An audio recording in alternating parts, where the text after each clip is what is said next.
Hello and welcome back to Your Property Podcast. My name is Michelle Cairns and today we've got with us Andrew Hubbard. I'm going to just do a quick bio to introduce him. Andy is an award-winning bricklayer, property developer and Amazon #1 best-selling author. From regularly working 80 to 100-hour work weeks as a busy tradesman to losing everything to his ex-business partners back in 2019, Andy has had his first share of challenges, and having to start from zero to becoming a multi-millionaire property developer in a short space of time, Andy's journey has not gone unnoticed. Many people have been asking him how he can teach them to get similar results from property development. His property developer's blueprint has been responsible for many lives changed through this exciting strategy. Andy is highly goals and results driven, which has led to a very high success rate for his clients through his property development training and mentoring programs, where his reputation and testimonials regularly refers him as the best there is in the UK. Andy is dedicated to helping others achieve their life and business goals while maintaining a work-life balance. Through life-changing business planning retreats worldwide, he guides individuals on their path to success, emphasising on goal setting, milestone celebrations, and guiding them to become the very best version of themselves, living life on their terms. With us today, we've got Andy Hubbard. Hi, Andy. How's it going? Yeah, great. Thank you. Yourself? Yeah, great. It's long-time friend of YPM. We've done some work together before through various webinars and obviously through the YPM magazine, etc. So you might be, people might be familiar with your work already, and we've just done the bio, but tell us a bit about the experience from going from being a bricklayer into the other side. I don't know which one's the dark side now. Is it the bricklaying or the property? Well, I mean, the bricklayers are gods of construction, as we all know. But no, I don't. No longer do I lay bricks. But yeah, going back from the beginning, 3-year apprenticeship with Peterborough City Council. Hated it, but my parents, old school fashioned, taught me to stick it out and get my papers. Get my qualifications. Which, to be fair, parents are often right. And I was doing that during a pretty tough recession. 1992, 93. So I did stick it out, and I was probably one of the only people left to be employed, actually. So I think it did do me a favour. I learned to be multi-skilled, which again has benefited me going forward. But I sort of soon realised that the people I was working with worked for 50 years of their life. And then when they retired at 65, 66, they pretty much dropped down dead. There was a bit of a pattern emerging, and we've got a few big employers around Peterborough where I'm based. Perkins Engines, the Brickyards, Hot Point, and a lot of my parents' friends are in these companies as well. And again, I saw a pattern. They'd work all this time, work weekends to earn extra money, and pretty much have all these plans for retirement. And they just sort of dropped down dead. And I thought, you know what, this isn't for me. There was definitely a hierarchy in the in the employment arena anyway. I believe that everyone's equal. I believe we all pay a fair part in the business. So I decided to go traveling and sort of tick off everything on my bucket list. And I sort of went traveling for 13 years, climbed a lot of the highest mountains around the world, cycled around the world. And I learned to live very cheaply. I learned to do, as much in 3 or 4 months money as what people would spend in their 1 or 2 weeks of drinking in Ibiza, for example. And yeah, I did that for 13 years, came back, got some responsibilities. All I had was a bag of clothes, so I had to sort of play catch up, and I threw myself into work. And again, another recession was here. So I just literally bought my first house 2 days before the recession. So that was the end of self-certification mortgages, where you could just tick a box to borrow whatever you wanted. And I just started buying property as well. This is about 2007, 2008. And yeah, just started buying property because, like I said, I had to play catch up. There were some creative finance options around, so I started to do a few of those. Went to see some guys about getting training and mentored, and I just thought, well, do you know what? I'm doing this on my own. I don't need that. And then when the recession came, it sort of stopped me in my tracks. But these guys carried on, and I sort of learnt a valuable lesson that, you can only go so far on your own, and you only know what you know. And using mentors and getting education was definitely a good return on investment, you know, as long as it was with the right people and the right strategy. So that took about. So you're off traveling 13 years, right? And then you think, right, okay, I've done my traveling bit now. I need to come back and do something, do something different and get set up for the future. So what made you go into property? Because, why that route? Obviously, you're already in the construction industry, but had you seen the other side of how investors, buy these properties, and then you're on the team helping them achieve their goals? Are you thinking, I want to do what they're doing? And if so, did you kind of just stumble into the education world, or how did that work? Yeah, great question. Because I mean, while I was away between sort of 93 and 2007, 2008, property had exploded. I think it had almost like doubled, if not tripled in that time. And of course, when I came back, I literally had a rucksack full of stinky old clothes. And my friends had, not only got their own house, but it had gone up in value, and they'd been refinancing and taking this money out and having new cars and holidays. And I suppose, a little bit of naive me thought, well, this is just going to carry on forever. I need to get on the property ladder. And of course, I think Homes Under the Hammer was big back then as well, where you'd see almost people who had no clue, making money out of property. And obviously, we got construction background, so you think, well, if they can do it, so can I. And like I said, we did. We had, bought a few properties pretty quick, and I think I just thought it was going to last forever. But I suppose in the first recession, it was about employment. In the second recession, I realised that, it was the big financial crash and just how quick things can change. And, at that point, I suppose I was at one of my lowest, because I had 30 quid in the bank. I had 3 mortgages to pay. I just got a new truck because I was going to be this big property investor. And, you buy property and wait. And, it gave me a bit of a rude awakening. And I vowed never to go back to that position again and put my family, I suppose, in such a vulnerable position. I've always been brought up old fashioned to, go to work, earn money, save money, don't take on debt, as I'm sure a lot of your listeners are. And, to some degree that is good advice. But obviously now we're in 2024, there's a lot more education around leverage, inflation, good debt, bad debt. So I suppose there's a lot more education around now. And, if you'd known this stuff years ago, I don't suppose any of us would be where we are today. We would have been a lot further in our journeys, but it does take time, and it does take a bit of, I suppose, like a roller coaster. You have highs and you have lows in any business industry, and property is no different. Yeah. And so the first couple of properties, did you get them through savings or working with investors, or you mentioned creative strategies? Yeah, so I threw myself into work. I basically worked 7 days a week, saved up some money, put down my first deposits. And I'll give you an example. One of the first properties I bought was 125,000 on the market, and I paid 124. And you think like that £1,000 off is just normal. You think, well, okay, look, I've got it £1,000 under what it's worth. This will go up in the next 10, 15 years. But then, eventually I learned that, and again, this was through finding out some of the people very early on in the industry, that you could do same day refinances, you could buy below market value. I'd never really thought about making your money when you buy property.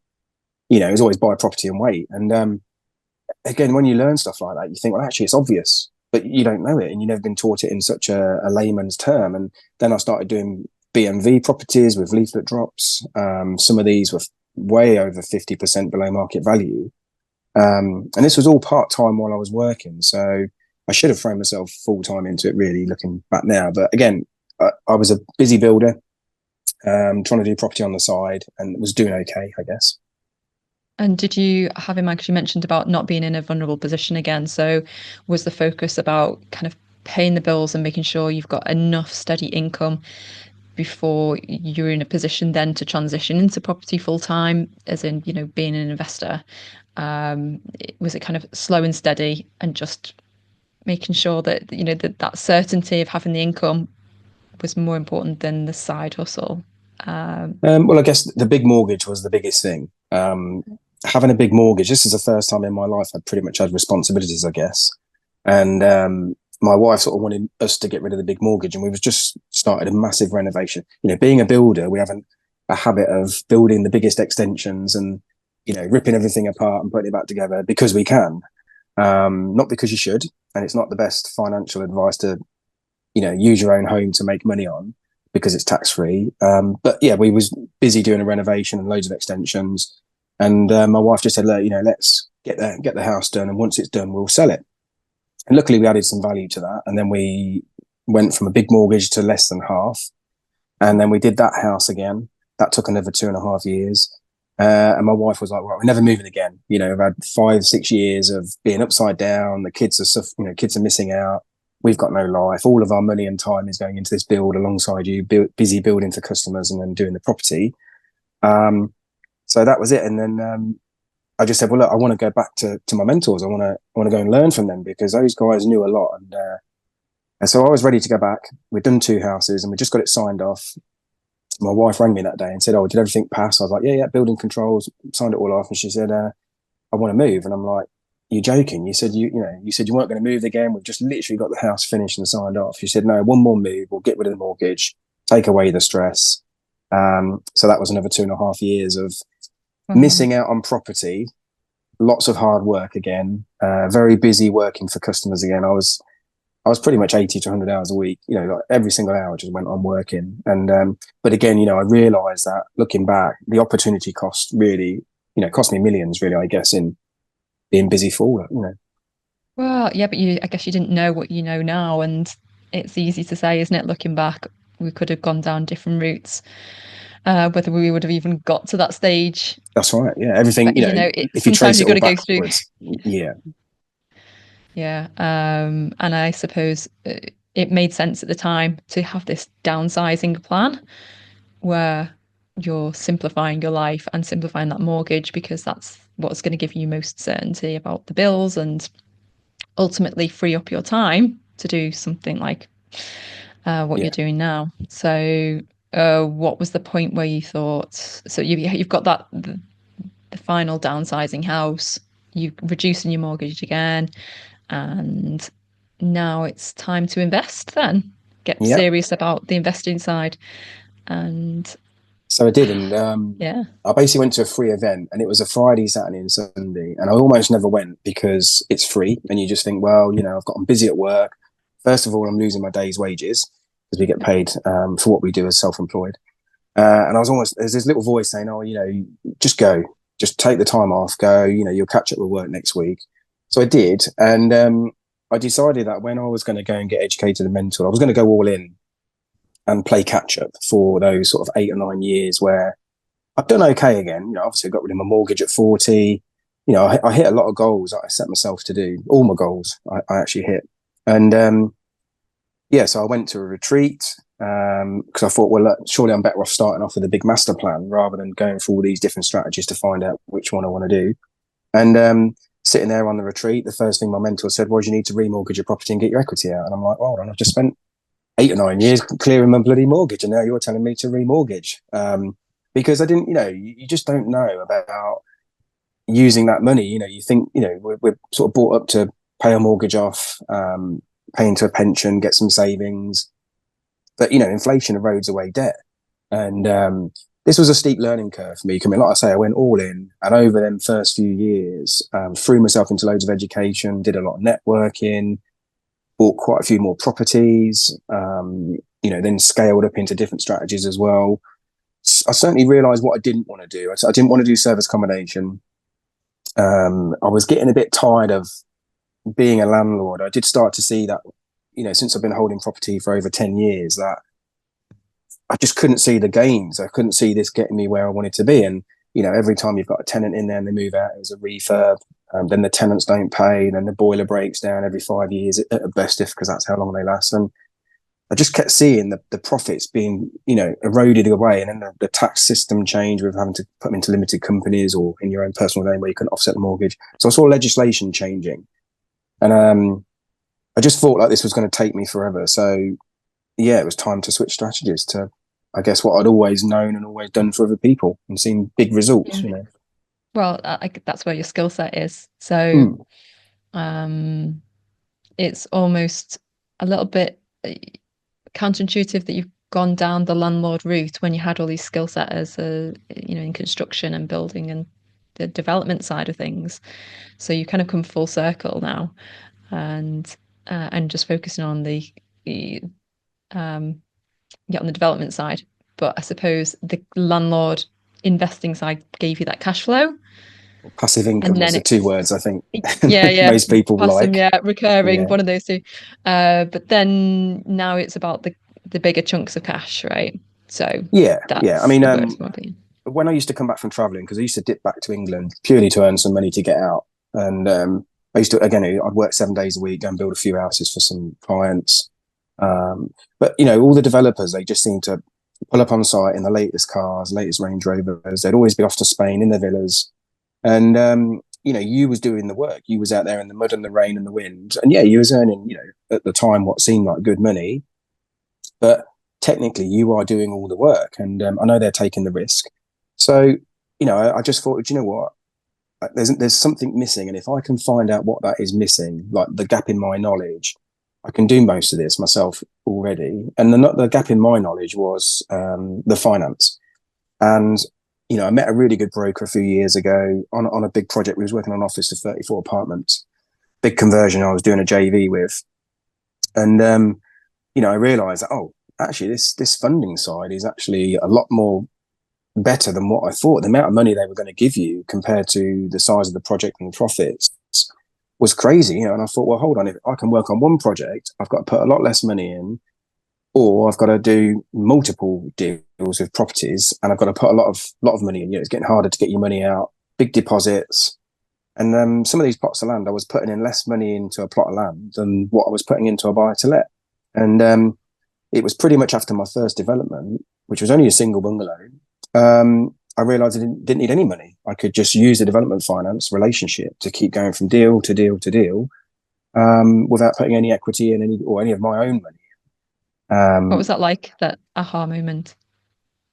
It was a bit of an aha moment, and then it was a bit of a, well, if I'd have known this years ago, and so I think there was a bit of a dual sort of feelings at that moment. One was, great, I now know this, but part of me was, this has cost me like years and years of hard graft. But going back to the large lumpy money, again, every time I added a property to the portfolio, it was nice to get another house all rented out, but I'd probably put 50 grand into that house and probably 4 or 5 weeks of work just to get a tenant in there to make £350 a month if the tenant paid the rent and did everything by the book. Whereas if I went into developments, I could build a house within 5 months, and it was never less than 100 grand profit. And 100 grand was going to make a difference to me. It was going to give me that security. It was going to pay my bills for a long time forward. I also realized that if I did want to continue doing buy to lets and stuff like that, I could build up deposits this way and still get more than enough money to live on for the year. And I did think I was late to the party, actually, because we've been through these 2 recessions. I did think I was late to the development cycle. So I went into it a bit cautious in regards to borrowing money. And when we did borrow money, we worked exceptionally hard. So when the weather was good, I was working 7 days a week again, because this was my chance to play, well, not just play catch up, but to overtake and give me that buffer. And my drive was to become self-funding. So, I wanted to get to the point where I wasn't reliant on any development finance or investors or, just my own money. I could work with my pot of money. And I also realized that I didn't want to scale up too big, because I think it was just obvious to me that if you go too big, you borrow too much money, at some point, the bubble was going to pop. Yeah. And, we had COVID, and, I think I knew it was going to be somewhere close to that. And I think COVID just kicked the can down the road for a couple of years. It delayed what we've been experiencing over the last couple of years, I guess. But yeah, that was my driver, really, to get that big pot of cash. The way I saw it was, I was working hard and I was probably earning 50 grand a year. By the time you take off all your taxes and, you work out your hours, it's not good money at all. But 50, 60 grand is probably the average of most tradesmen. And if I could go and earn 500,000, the way I saw it was, that was going to buy me the next 8 or 9 or 10 years of my working time without having to work. So the maths was pretty obvious. It was like, well, this is fine. If I go and do a few of these, I'm I've bought years and years of my life in front where I can then pick and choose really what I want to do and buy my time And back. these the projects that you're doing where you're getting the 100k profit, is they flips where you're selling them or you refinancing them and keeping hold of them? Yeah, so we just decided to sell. You know, my aim was to build a war chest up. I didn't want to own any more or keep hold of any more property. You know, like I said, I'd owned property for quite a while now, and I just felt more happy in my life having a big pot of cash in the bank Yeah. because, you know, cash allows you to buy cheap, it allows you to move quick, it gives you security. Obviously, you've got to get your money working. But, you know, some of the finance on developments can be quite expensive as well. Obviously, it's, you know, if you're making 600 or 700,000 and you're having to pay £100,000 for finance, it's all relevant. And without that finance, you wouldn't do the deal. So technically, it's cheap money. But again, I looked at it and thought, well, if I can use my own money, yes, I can't go and do loads of deals. It will keep me humble in the case of I work within my own money and do small scale developments. But it means that, you know, if a recession comes, I'm not exposed to too much debt. And development finance, again, is very different to buy to lets. You know, it's all rolled up at the end, whereas obviously buy to lets and bridging loans, you're paying it all per month. You know, so again, Not to mention all the hassle as well of dealing with it all. yeah, you know, and Yeah. I guess with a development, you're going through the same process as buying a property anyway. You've got to source it, you've got to do the finance, you've got to go through the legals. Yeah, it takes you a little bit longer to build, but you know, I do know people that spend 6 to 9 months doing you know, maybe a 4-bed HMO with en suites. You know, and Yeah. so yeah, it depends on how long people want to take and their return on investment. It's you know, it's done me good, and it's been really good for what I've achieved so far. Obviously, you've come through this kind of the last 10 years or so, in your own way. And it's one of those, like, looking back thinking, oh, would I do things different? I suppose the question is, if you were to start from scratch again now, would you kind of miss out all of that landlord stuff then and just go straight for the flips, or do you like the idea of having some assets and some cash flow as a, like, security net? It's a great question. I mean, 5 years ago, I did have to start again because I was in a business buying some land. I was raising all the money. You know, we had a big pipeline of deals, and my two business partners basically emptied the bank account within 1 hour and basically cut me out of the business. So greed, you know, they was after greed. I was after long-term relationships and doing what I say I'm going to do. So 5 years ago, I did have to start from zero. Oh. I mean, I had nothing. I had no email address, no database, I wasn't on the bank, I wasn't on the company. It's like I just didn't exist within 1 hour. And, you know, I had two choices. I could have tried to get revenge. I could have blamed everybody. You know, I could have felt miserable, but I just thought, well, look, okay, look, I've got a blank sheet of paper in front of me. I can now go and create the business I've always wanted. There's only me. I've got my responsibilities of my kids and my wife. And I just went straight into developments. And to get that first bit of equity, I decided to sell my motorhome. I sold a buy to let that we had, and they were great tenants. Those tenants were never going to leave that property unless they died. But it was one of the obvious ones to sell. It's non under construction, which again was getting difficult to remortgage. So we sold that one. And then I also went back to work for a little bit doing some garage conversions, which is what we've been doing. So I was prepared to do whatever it took to get that first deposit. And again, you know, I could have gone out to investors, but I just felt it was my responsibility to go backwards to go forwards, and just do it on our own for once. And that was it. Yeah, we got that first deposit, went and bought a plot of land pretty quick, knuckle down. I worked 7 days a week again, picked myself back up. You know, one thing I've learned that is, you know, no one can take away your knowledge. I mean, all I had really out of that business was my knowledge, obviously my mindset, which is pretty good, and then my social media. You know, that was all I had. Just the people within that, and it just allowed me to get back pretty quick. But those people on my social media have watched me over the years bounce back pretty quick. You know, go from what we was doing to losing it all to having to start from scratch. In today's terms, I mean, I think we're in a great part of the property cycle. You know, I think we've been through this. It's not really been a recession. Well, it has been a recession, but it's not been noticed too much. I feel like in another 6 to 8 months, the markets will pick up, and then I feel like we've got a good 10 to maybe 15 years of, gradual increases. I mean, I don't think we're going to see the doubling like we have done, because if people's wages are only going up 2% a year, we can't double property in 10 years. It's just not practical, because everything's based on affordability. I do feel like we're going to have this good run.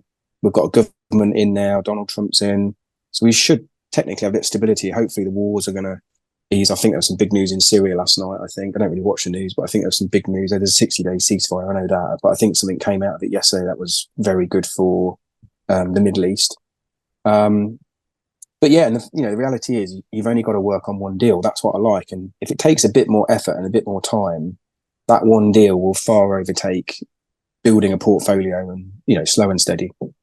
Yeah. So I was going to say, you've obviously come into developments with a very enviable skill set that you've, of your like a career in construction, and having that, a lot of people would think, oh, well, it's okay for Andy because he's had that skill set. So of course he's going to be able to do bigger projects, or not even bigger projects, but more developments, and fast track himself through that. But I know you work with a lot of mentees as well. So for people who are starting out, let's say they don't have, the HMOs, like they might have a couple of buy-to-lets or nothing, but they're keen, they've got the drive and they want to get started. Do you think it is it's feasible for them to go on a similar path with small scale developments instead of going down the landlord route, with everything they've got to kind of come up against with building a team and understanding the process of developments? Yeah, I think actually, I think anybody can do this strategy. I'm not doing anything that no one can't do, and I'll be the first person to say that. I do believe you should start off small and, either rinse and repeat or scale up gradually, because you are talking bigger numbers. But, because it's new build, it's very de-risked in the sense of you work with a team of professionals. When you're building, you have an architect that designs everything. It passes building control regulations. It gets planning approved. You get the right contractor in if you haven't got construction skills. You can be hands-on or hands-off. Whereas, when you're going to go and buy a house, you could probably buy a house in an Article 4 area and think you're going to get planning for a HMO, and then you can get carried away with the design. You can get service accommodation. You can get carried away with the budgets. You can't always get your money out. So I think developments really is, to some degree, it's actually not a risky strategy, because all these boxes get ticked before you complete and get started on the site. Development. So by developments, you just mean new builds? Yeah. So not conversions. No, not conversions. I mean, we're just talking like 1 to 3, 1 to 5 houses. Okay. That's where most people tend to start. I mean, a lot of my guys are in construction because obviously they want to follow in my footsteps. Yeah. But I have got people that were in the police. I've got people that worked at Tesco's, people that worked as a teacher. I had a few that as teachers, actually. And I think, I'm sure, I think those people understand it as a system. I do break it down into an 8-step system. And I think to some degree, the construction people can overthink it and feel like it's going to be one of their jobs with a customer and they want to get too hands-on. Whereas the other guys, they're just like, well, actually, we find a bit of land, we assess the plot, we check the planning, we go through the funding. We've got this power team around us of brokers, solicitors, architects, and planning consultants, at our fingertips. There's big profit, so we can afford to pay these guys. And I think they understand it as a system to follow, and it doesn't phase them, which I'm quite surprised about. I was expecting to be worrying about the big numbers, but it's easier to go and raise £1 million than what it is 100,000 often, because 100,000 could be someone's savings, it could be someone's inheritance, it could be someone's hard-earned money, it could be redundancy, whatever. But £1 million tends to be someone who understands money, and they money sitting in a bank is eroding away with inflation. It's high interest is probably 5% at the minute, which is set to decrease next year. So I find that anybody can do it. It's just like anything, you gotta have self-belief, to trust the system and say, yeah, I can do this because somebody else can do it. Yeah, and it's great that you've extracted a process out of everything that you've done, because a lot of people, they just carry on kind of just on instinct and gut and skill, but they're not really thinking about the process. So I'm imagining that because you've extracted that process, it's more scalable, and then obviously you can teach other people as well. So with the people who are, let's say, someone just, in Tesco or teacher in the police, they don't have this background. They've got to come in and learn lots of different areas of the business, and then they've got to go out and find the deal and raise the money. So they're wearing a lot of hats. Like, I know the answer is kind of how long's a piece of string. What is a realistic timescale for somebody who's got the drive? They've got the intelligence to follow this process. Mm. and go from coming in as that entry level newbie into getting their first deal successfully over the line. Is this more of they really need to understand everything first, like 12 months of just learning what they need to do, or is it just get it straight into finding some deals and figure it out on the way? I mean, I'm probably going to sound biased because I teach this stuff, but I've invested a lot of money into my education and mentoring, and I've just took on a new mentor a couple of months ago, and I just wouldn't tread into uncharted territory, without the right information, the right education, because again, a lot of developers will make mistakes because they learn afterwards, whereas I'm all about teaching it. So you go through this process and you tick all the boxes along the way. And if there is anything that's going to trip anybody up, they can identify it. And then, sometimes these problems actually become opportunities in the way we can negotiate a better deal. But yeah, I think like anything, you get out of this what you put into it, like in anything in life. And, we had one guy on our 3-day event at the weekend. He came with a deal that he was looking at. He sat there on the 3 days. He put his offer in the way I teach people, went back with a counter offer, which is what I told him would happen. And then on his third offer, he got it accepted, and he's walking out that 3 days with a deal accepted. That's, looking to make him over a 6-figure profit. Now, that's not everybody, but we certainly have a high proportion of people that will get the first deal accepted within 4 weeks. We just say, look, aim for 90 days. You'll learn by going out there, looking at plots of land and assessing them and doing your numbers, doing your due diligence, because that's where the work is. Now, this can all be done part-time as well. It's not a full-time job. I do feel like somebody who commits maybe 5 to 7 hours a week, and probably goes and does a few viewings either in the evening or weekends, meet some agents like you do in any other property strategy, you can do this. And again, I've seen a pattern where, the people that just go out and do it are the ones that get the deals, the ones that maybe procrastinate. And again, this is going to be the same in any strategy. The ones that just sit there behind the keyboard and never go and do any viewings or put any offers in, not going to go and get any properties, because they sit there behind the keyboard waiting for the first perfect property to come along. And it's like, you've just got to get out there, meet people, have conversations, build your confidence up, and learn on the job, but without making the mistakes. That's my role as a mentor in this profession. A balance, isn't there, between the learning, how much learning you need in order to not make the mistakes. Obviously, everyone's going to make mistakes anyway, but a balance between the learning stage and the going out there, practicing, looking at deals, getting out there and getting those no's in, the like going. Yeah, I mean, I don't feel like people are on their own when they come into developments, because they are, they do have an architect, or they do have a planning consultant, or they do have a solicitor, or they do have a broker. And these people have got years of experience in their, expertise, and they're always there to answer the questions, because that's just what they do. And again, a lot of people go into property and they have got to figure it all out on their own. And, they do make mistakes, costly mistakes, where they buy the wrong things and tie all their money up and just do things the wrong way. And mistakes cost more than education. That's a fact. It really is. And again, in any strategy, not just developments. True. And what are the patterns that you see between your mentees of the people who do succeed in like a, relatively like short amount of time, let's say within the first 12 months, they're actually getting their first deal over the line, and it's a successful deal that they don't have to complete it within 12 months, but they found their first deal and they are getting the support they need from you. They've got their team in place and it's all kind of looking pretty solid. The pattern I see is that firstly, they're really happy doing what they're doing. They're really enjoying the process and, like I say, having that support around them. But the average deal that my mentees make is £500,000. And you can imagine, if that sort of money is coming after all costs, we're only talking about people building 1, 2, maybe 3 houses, not massive developments. If you know that sort of money is coming, you enjoy it and you put the work in, and you'll do what it takes to get it.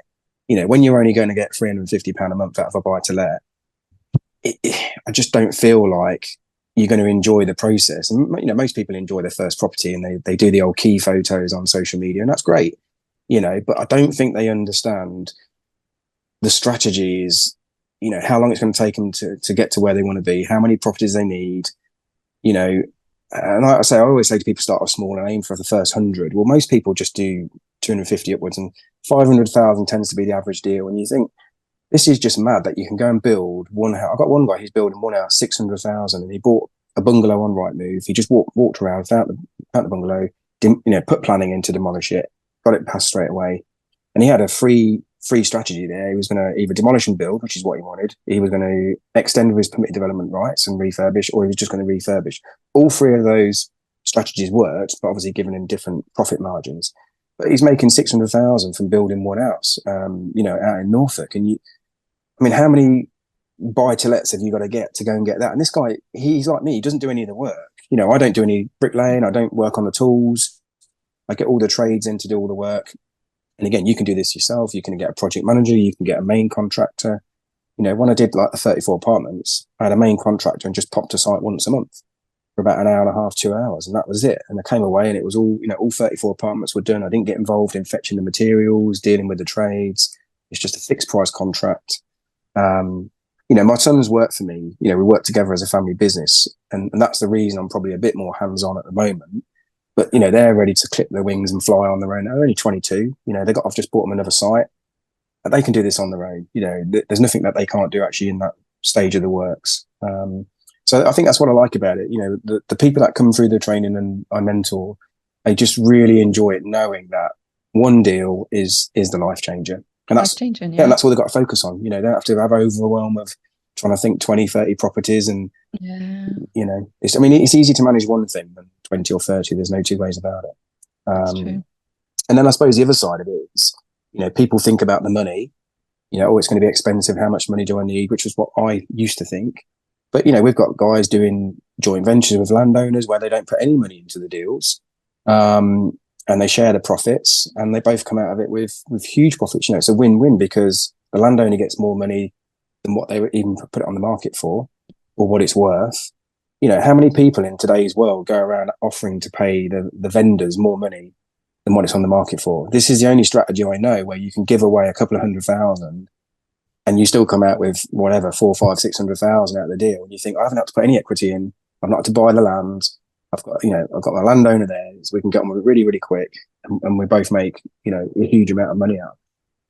And then that landowner may become your investor, after working next door as well. So that's what I like about it. I always say to everyone, you've got to go into a win-win in this situation, win-win with you and the vendors and your investors. And then everyone will just want to go again, as long as it's fair. I think it's just a good way to go into business. Yeah. We are obviously talking at a very high level here and about the successes of the business. Is there anything, what is the most challenging part of when did you say you started coming back from? I had to start back 5 years on my own, September just gone, so from scratch. Yeah. What's the most challenging part? When did you come back from travelling? Oh, travelling? 20, something older, no, just over 20 years ago, yeah. Wow, yeah. Okay, so in the past, 20 years, what's been the most challenging element of growing the business? I think putting my trust into joint venture partners. I've had it done 3 times now, and you could say, is it my fault? But I'm a very trusting person. I believe in treating people the way you should be treated yourself. And unfortunately, money gets the better of some people.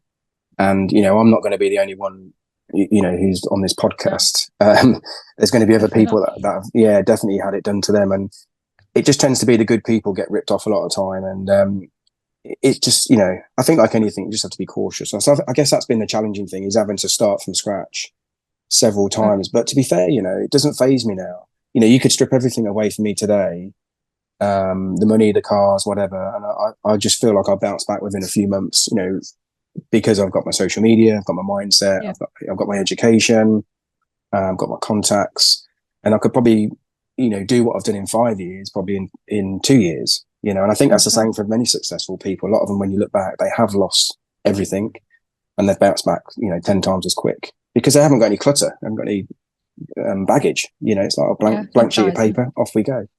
So Has it put you off doing joint ventures full stop, or do you think you just would do things differently if you were going to I think, JV again?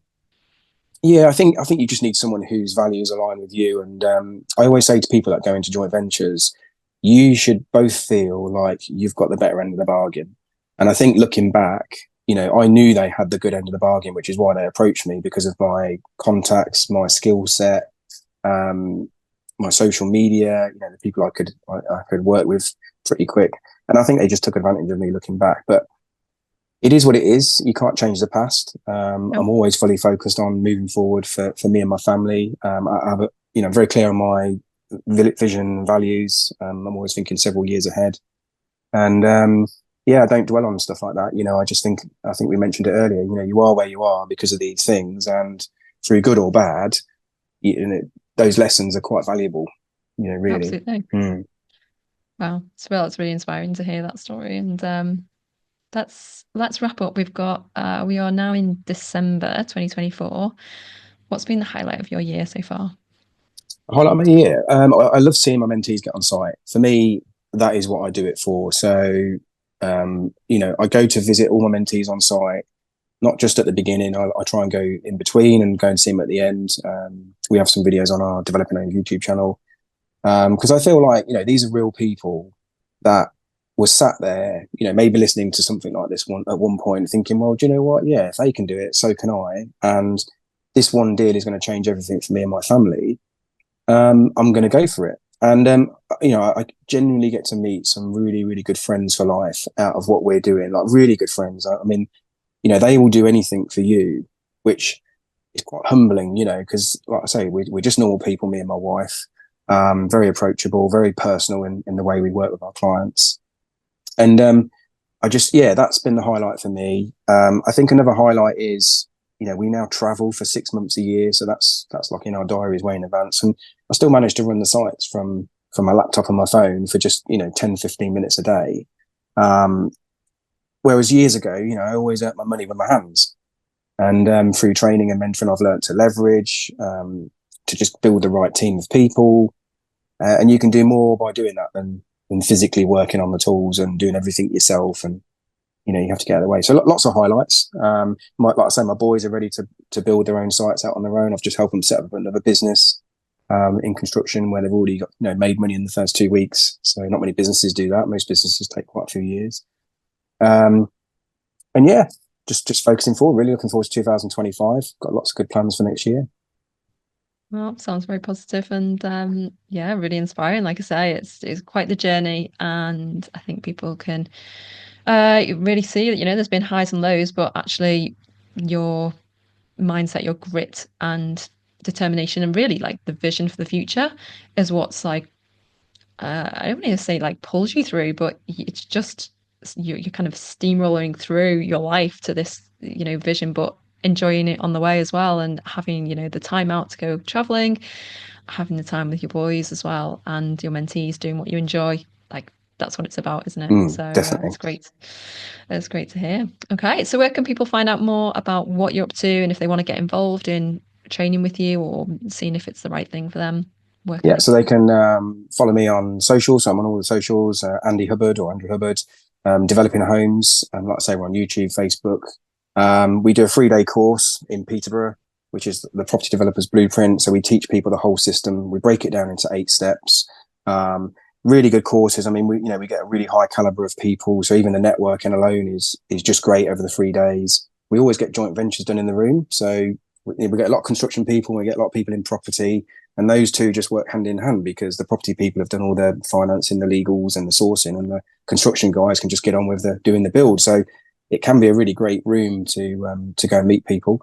But yeah, look, we love to connect with people. We have a community as well, Developing Homes Facebook community for people that want to ask questions and get to know people. And I'm always active on social media, very approachable person. I always answer people's questions myself because I do believe in trying to help people and steer them on the right path, and get them to make the right decisions and avoid the mistakes. And I know you do lots of free webinars as well, introductory masterclasses. So I know we're doing one soon, but yeah, people can inquire about that. If they can't make it over to Peterborough, then just inquire with Andy's team about the free webinars and get to know Andy and find out more about this process and how you can get involved. So it's been great to have you on, Andy, Appreciate again. it. And Thanks so much. yeah, no, really interesting to find out a bit more about yourself. And we look forward to seeing what's happening in the future. Very exciting things, I'm sure. Okay, thanks so much, Michelle. See you soon. Take care. All right, guys. And for anyone who's not yet a member of the YPN Plus, do click the link in the show notes for your free 1 month trial. Take care, guys. See you next time.